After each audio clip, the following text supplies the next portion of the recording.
Virolei, com tu dius, no? Es viu estar a la Copa cada any, doncs, bueno, sempre hi ha molt ambient als partits, ve molta gent i, bueno, tenir un paio molt xulo també, que al final pues, Sí. fa que sigui més especial.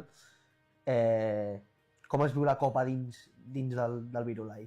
Aviam, jo t'ho diria des de dos punts de vista. El primer, des d'un aficionat que vas allà d'espectador, doncs hi ha molt ambient, crits, no sé, és molt xulo i és una experiència. Sí que és veritat que jo la vaig viure des de més petita i era diferent, però quan estàs a batxillerat i et toca el tambor i estar allà i és xulo.